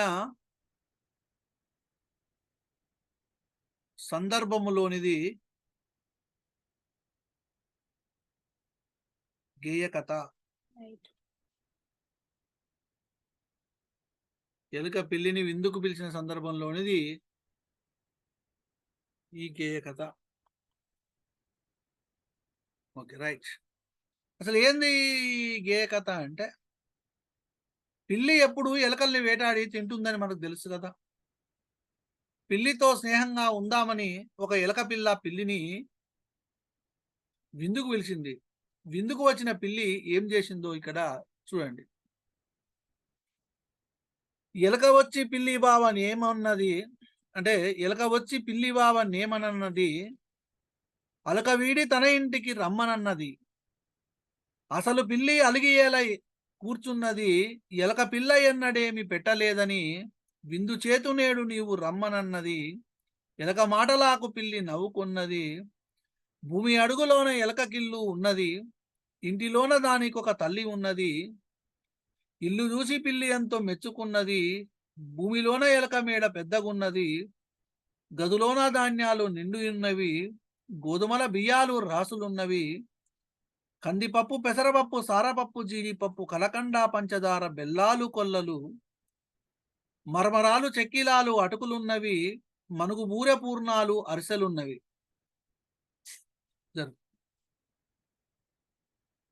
అరిసెలున్నవి. వంట ఇంటి నుండి నేతి వాసనొచ్చెను, వాసనతో పిల్లి నోట నీరు వచ్చెను. కొత్త చుట్టమొచ్చనని ఎలక తల్లి మురిసింది, వెండి పూల పీట మీద పిల్లిని కూర్చోమన్నది. అరిటాకు విస్తర్లో అన్నము వడ్డించారు, కూరలన్నీ చుట్టూ వేసి చారు గిన్నె పెట్టారు. పిల్లి అన్ని వంటకాలు చల్లగాను కలియజూసి కొద్ది కొద్దిగా నాలుక కద్దుకొని చూసి, అన్నిటికన్నా పిల్లికి ఎదుటనున్న ఎలక పిల్ల రుచిగానున్నట్లు తోచే, దానిని తినుటకు చూచే. నోట కరుచుకొని ఎలకను పిల్లి ఉరక ప్రయత్నించెను. తల్లి ఎలక రోకలితో తల మీదొక్కటి దంచెను. ఎలక పిల్ల నోటి నుండి ఎగిరి కింద పడ్డది. పిల్లి పరుగుదీసి బయటి వసరాల్లో పడ్డది. ఈటెలతో బల్లెలతో ఎలకలన్నీ వచ్చెను. పిల్లి పోయి ఒక తుయిగల పొదలోపల చుచ్చెను. పిల్లిని బయటికి లాగక ఎలకలన్నీ ప్రయత్నించి తుదకు వీలుగాక పక్క తోవలందు పొంచి, ఎలక లేగలే ఎలకలే ఎలకలే ఎలక లెగేనని పిల్లి యువతలికే తెంచి, ఇంతలోన ఎలకలన్నీ పిల్లిపైకి దూకే. తర్వాత ఏమైందో ఊహించి చెప్పండి అని ఇది ఎలక విందు అనేటువంటి ఒక గేయ కథ అనేటువంటిది పెట్టడము జరిగిందండి. ఓకే, ఎలక పిల్లిని విందుకు పిలిచినటువంటి సందర్భంలో ఉంది ఇది. ఓకేనా, రైట్. తర్వాత చిన్న చిన్న పంటసిరి అనేటువంటి ఒక చిన్న గేయం ఉంది. ఇది అయిపోయిన తర్వాత, ఎలక విందు తర్వాత పంటసిరి.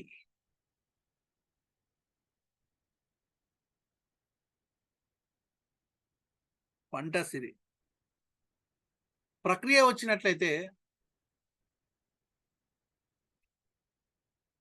ప్రక్రియ గేయం, ప్రక్రియ గేయం. ఇతివృత్తం, ఇతివృత్తం. పిల్లల స్వభావం,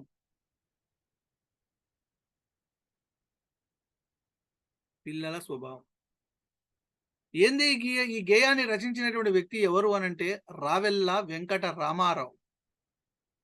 గేయ రచయిత రావెల్ల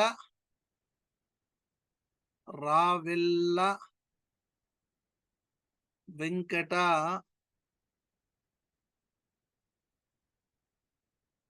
రామారావు. రావెల్ల వెంకట రామారావు.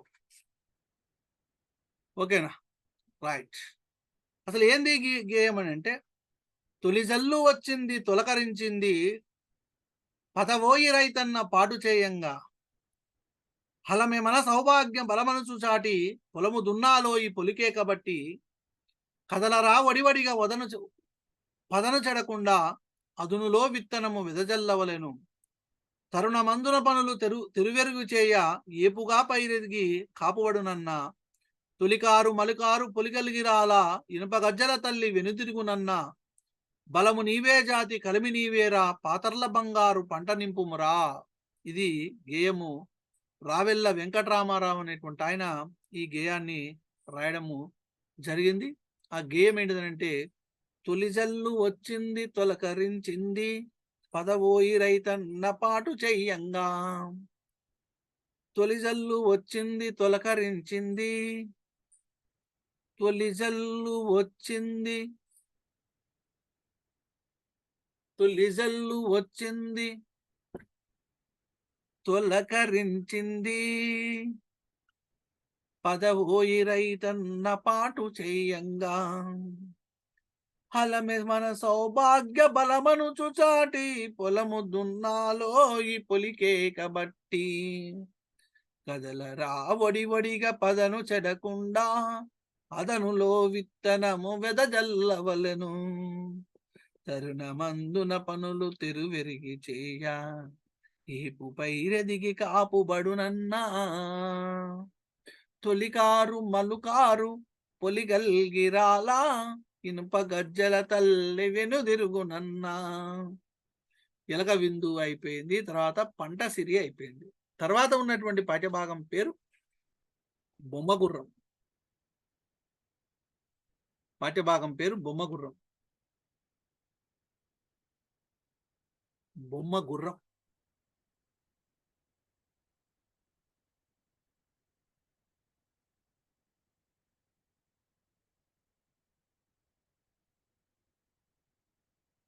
బొమ్మగుర్రం. ప్రక్రియ కథ.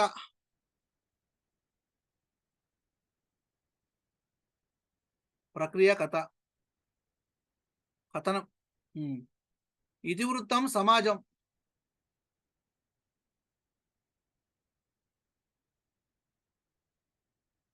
రైట్. ఏంది మరి కథ అని అంటే, రామి అనేటువంటి బంజారా బాలిక తల్లిదండ్రులు బండి మీద బొమ్మలు బట్టి అమ్మేవారు.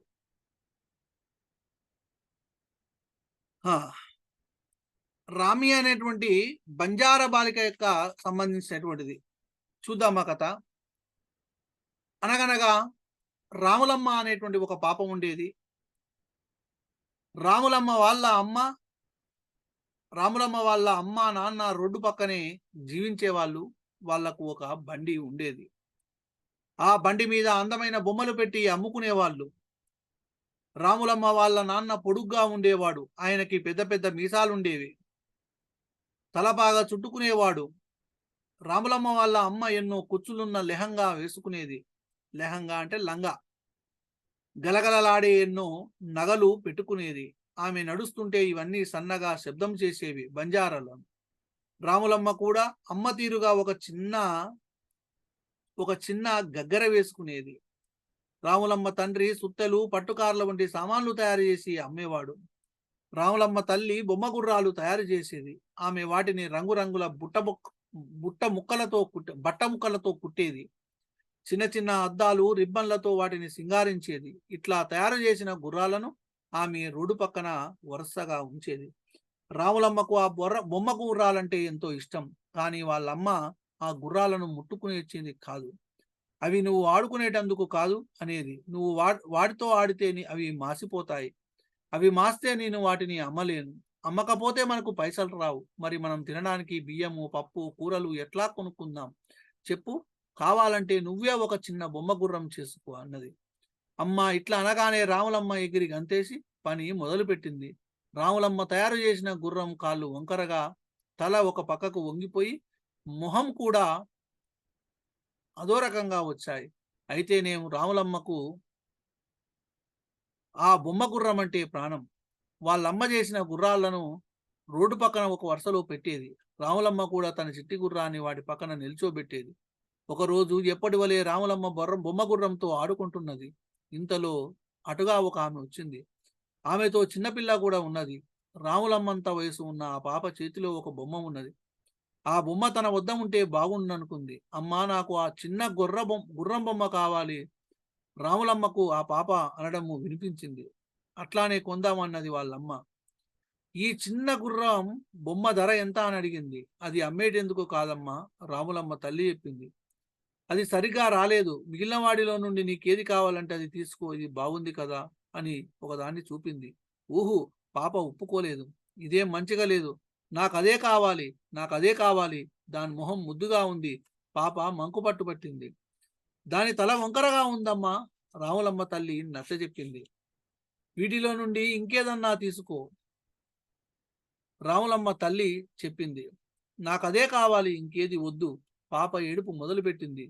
నీకు ఎక్కువ డబ్బు ఇస్తా, మా పాపకు ఆ చిన్న గుర్రాన్ని ఇవ్వు అని పాప తల్లి అన్నది. సరే అయితే, రాములమ్మ తల్లి ఒప్పుకున్నది. ఇగో అంటూ రాములమ్మ గుర్రాన్ని ఆ పాపకిచ్చింది. రాములమ్మ కళ్ళల్లో నీళ్లు తిరిగాయి. అమ్మ చేసిన పెద్ద గుర్రము తనకు అవసరం లేదు. తను చేసుకున్న చిన్న గుర్రమే తనకు కావాలి. నీ దగ్గరంతా మంచి బొమ్మ ఉండగా నా గుర్రమే నీకు కావలసి వచ్చిందా అని ఆ పాపను అడగాలనుకున్నది. కానీ మీదికి ఏమీ అనలేదు. తల అటు తిప్పుకొని కళ్ళు తుడుచుకున్నది. ఇంతలో వెనక నుంచి తన చేతిలో ఏదో పెట్టినట్లు అనిపించి కిందికి చూసింది. అది బొమ్మ, అందమైన బొమ్మ. ఏడవకు అన్నదా పాప. నీవు నా బొమ్మ తీసుకో, రాములమ్మ వైపు చిరునవ్వుతో చూస్తూ మెల్లిగా చెప్పింది. నిజంగా నీ గుర్రం చాలా బాగుంది అని చెప్పింది. రాములమ్మ తన చేతిలో ఉన్న బొమ్మ దిక్కు చూసింది. బొమ్మ మంచిగున్నది. గుర్రం బొమ్మ ఎప్పుడైనా చేసుకోవచ్చు. కన్నీళ్లు శుభ్రంగా తుడుచుకొని పాప వైపు చూసి రాములమ్మ కూడా నవ్వింది, టాటా చెప్పింది. ఇది బొమ్మ గుర్రం. మరి ఈ బొమ్మ గుర్రానికి మూలం ఏంటిది అంటే, మూలము children book trust, Deepa Agarwal.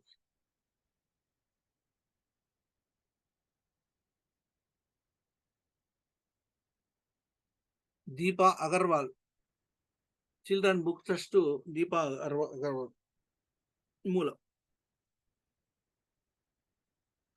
అంటే అందులోకి వెళ్ళి ఈ కథను తీసుకొని చెప్పడము జరిగింది.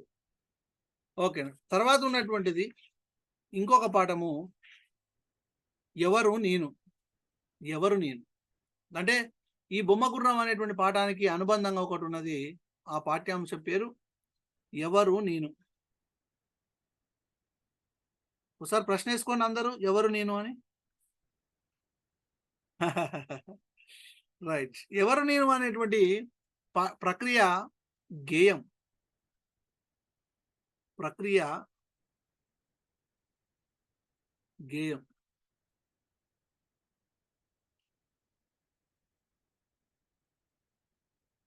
ఇతివృత్తము ప్రకృతి పర్యావరణం.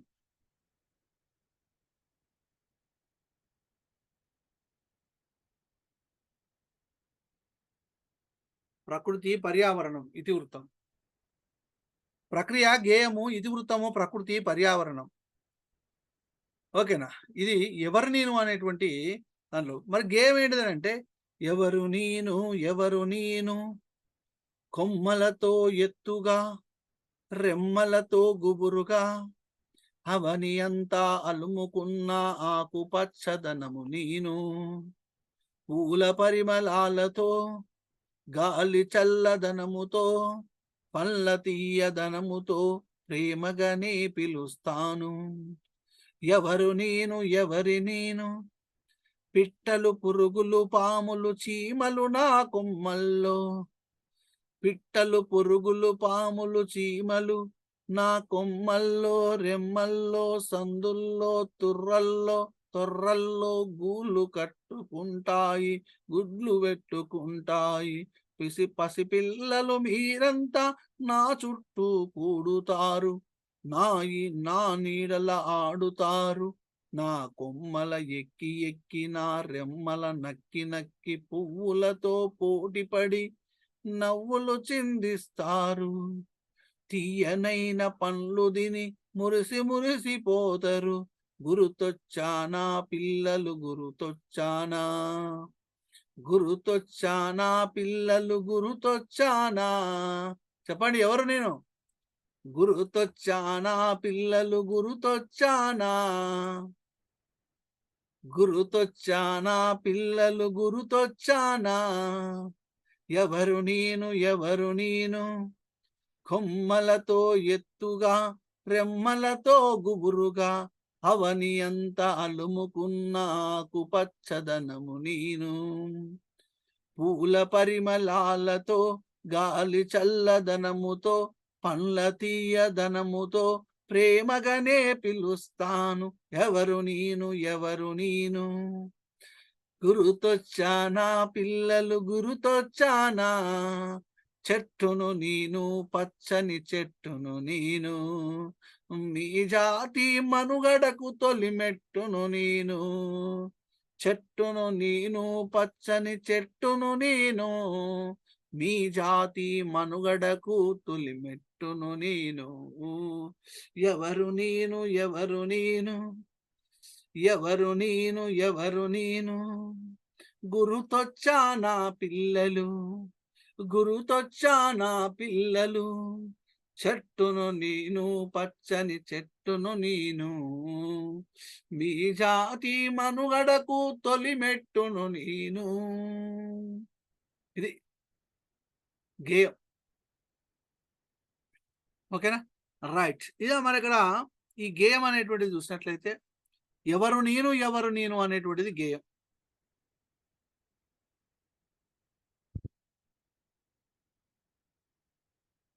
ఎవరు నేను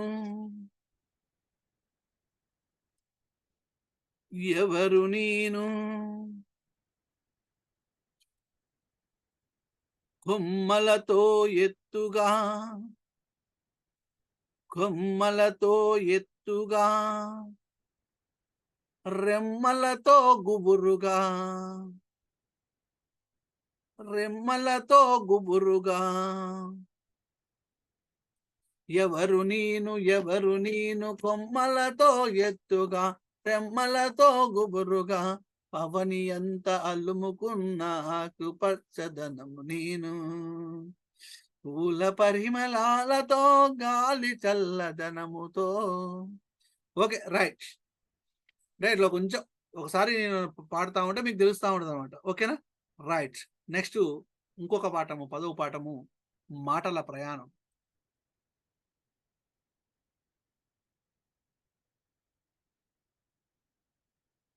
మాటల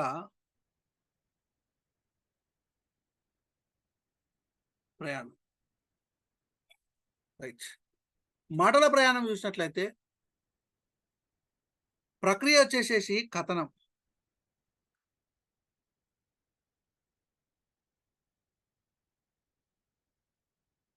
ఇతివృత్తము సమాజం.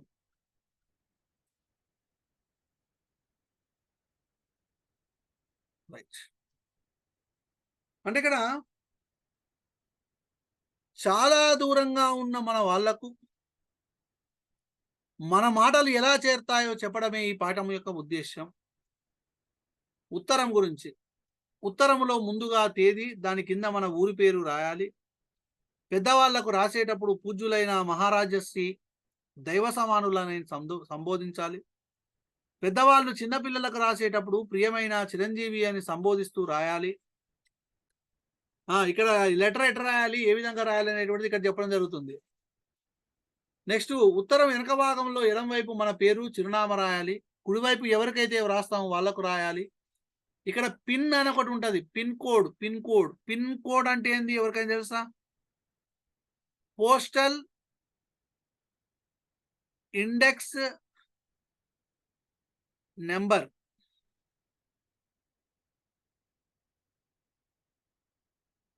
ఎడమ నుండి కుడికి మొదటి అంకె రాష్ట్రాన్ని, రెండో మూడో అంకెలు జిల్లాను, చివరి 3 అంకెలు తపాలా కార్యాన్ని సూచిస్తాయి. ఎడమ నుండి కుడికి మొదటి అంకె రాష్ట్రాన్ని, రెండో 3 అంకెలు జిల్లాను, చివరి మూడంకెలు తపాలా కార్యాన్ని సూచిస్తాయి. పూర్వం ఉత్తరాలను పావురాల ద్వారా, దూతల ద్వారా, రౌతుల ద్వారా పంపేటువంటి వారు. ఈ మాటల ప్రయాణం అనేటువంటిది ఏం లేదండి. ఈ ఉత్తరాలకు సంబంధించి ఉత్తరం ఎట్ట రాయాలి, ఏ విధంగా రాయాలి అనే విషయాన్ని 4వ తరగతిలోనే విద్యార్థులకు నేర్పడము జరిగిందండి. ఓకేనా? రైట్. ఇంకా చూసినట్లయితే ఇక్కడ మనకు తెలుగు తిథులు అనేటువంటివి కంపల్సరిగా వచ్చి ఉండాలి అందరికీ. తెలుగు తిథులు అంటే పాడ్యమి, విధియ, తదియ, చవితి, పంచమి, షష్ఠి, సప్తమి, అష్టమి, నవమి, దశమి, ఏకాదశి, ద్వాదశి, త్రయోదశి, చతుర్దశి, పౌర్ణమి, అమావాస్య. ఈ తెలుగు తిథుల గురించి 4వ తరగతి అట్ట మీద ఇచ్చిండు కాబట్టి ఈ తెలుగు తిథులను కూడా మనం చూసుకోవాల్సిన అవసరము ఉన్నది. ఆల్రెడీ మీకు నిన్న శుక్లపక్షం గురించి, కృష్ణపక్షం గురించి చెప్పాను. పాడ్యం నుంచి పౌర్ణమి వరకు ఉన్నటువంటి 15 రోజుల్ని శుక్లపక్షం అంటారు. అట్లాగే పౌర్ణమి వెళ్ళినటువంటి పాడ్యం నుంచి అమావాస్య వరకు ఉండేటువంటి 15 రోజుల్ని కృష్ణపక్షం అంటారనే విషయాన్ని నిన్న చెప్పాను. తిథుల గురించి కూడా అందరికి వస్తాయి. పాడ్యమి, విధియ, తదియ, చవితి, పంచమి, షష్ఠి, సప్తమి, అష్టమి, నవమి, దశమి, ఏకాదశి, ద్వాదశి, త్రయోదశి, చతుర్దశి, పౌర్ణమి లేదా అమావాస్య. ఓకేనా? ఇది 4వ తరగతికి సంబంధించినటువంటి అంశాలండి. మాటల ప్రయాణం అనేటువంటి పాఠంతో 4వ తరగతి కంప్లీట్ అయిపోయింది. మొత్తం మనకు 10 పాఠాలు ఉన్నాయి. అందులో మొట్టమొదటి పాఠము తెలంగాణ వైభవం. ప్రక్రియ వచ్చేసేసి అభ్యాసాలు, చదవడము, రాయడం. పిల్లలారా రారండి, పిల్లల ఆసక్తులు, గేయం. పరమానంద శిష్యులు, హాస్యము, కథ. చిన్ని కృష్ణుడు, ఇతిహాసము, కథ. అంటే ఇతివృత్తమేమో ఇతిహాసము, ప్రక్రియనేమో కథ. వినాయక చవితి ఇతివృత్తమేమో సంస్కృతి సంప్రదాయము, ప్రక్రియనేమో వ్యాసం. రంజాన్ ఇతివృత్తమేమో సంస్కృతి, ప్రక్రియనేమో వ్యాసం. దేశమును ప్రేమించమన్న ఇతివృత్తమేమో దేశభక్తి, ప్రక్రియనేమో గేయం. కళారత్నాలు ఇతివృత్తమేమో కళలు, కళాకారులు, ప్రక్రియనేమో గేయం. చిన్నారి కళ ఇతివృత్తమేమో పర్యావరణ పరిరక్షణ, ప్రక్రియనేమో కథనం. సుమతి శతకం ఇతివృత్తమేమో నైతిక విలువలు, ప్రక్రియ పద్యాలు. నేను గోదావరిని ఇతివృత్తమేమో దర్శనీయ స్థలాలు, ప్రక్రియ ఆత్మకథ. ఎలకవిందు ఇతివృత్తమేమో భాషాభిరుచి, ప్రక్రియనేమో గేయకథ. పంటసిరి ఇతివృత్తమేమో శ్రమ పట్ల గౌరవము, ప్రక్రియనేమో గేయం. బొమ్మగుర్రం ఇతివృత్తమేమో పిల్లల స్వభావము, ప్రక్రియనేమో కథ. ఎవరు నేను ఇతివృత్తమేమో ప్రకృతి పర్యావరణము, ప్రక్రియ గేయం. మాటల ప్రయాణము ఇతివృత్తమేమో సామాజిక స్పృహ, ప్రక్రియనేమో కథనం. ఇవి 4వ తరగతి పాఠ్యాంశాలకు సంబంధించి ఇతివృత్తాలు, ప్రక్రియలు. ఇవి అడగొచ్చండి. పలానా పాఠం ఇచ్చి ప్రక్రియ ఏమిటి, ఇతివృత్తం ఏంటి అని అడగడానికి కూడా అవకాశం ఉంది. లాంగ్వేజ్ పండిట్కి, ముఖ్యంగా లాంగ్వేజ్ పండిట్కి సంబంధించినటువంటి అంశాలలో ఈ 3వ తరగతి, 4వ తరగతి, 5వ తరగతిల మీద కాన్సన్ట్రేషన్ చేయడానికి అవకాశం ఉంటుంది. కాబట్టే ఈ 3వ తరగతి, 4వ తరగతి మీద బాగా కాన్సన్ట్రేషన్ పెట్టానండి. ఓకేనా? ఇది బొమ్మగుర్రం అనేటువంటిది పిల్లల స్వభావము, ప్రక్రియ, ఇతివృత్తము. ప్రక్రియ కథ అమ్మ, ప్రక్రియ కథ. బొమ్మగుర్రము ప్రక్రియ కథ, ఇతివృత్తము పిల్లల స్వభావం. ఓకేనా? 4వ తరగతి క్లియరా అందరికీ? చెప్పండి మేడమ్స్ అండ్ సార్స్. 4వ తరగతి క్లియరా? 4వ తరగతి క్లియరా?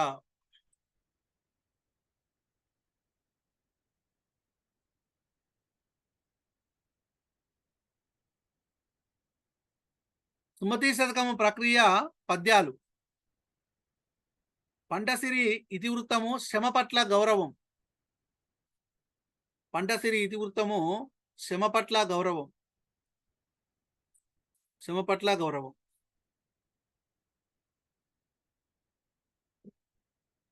ఓకేనా? రైట్ అమ్మా, రైట్.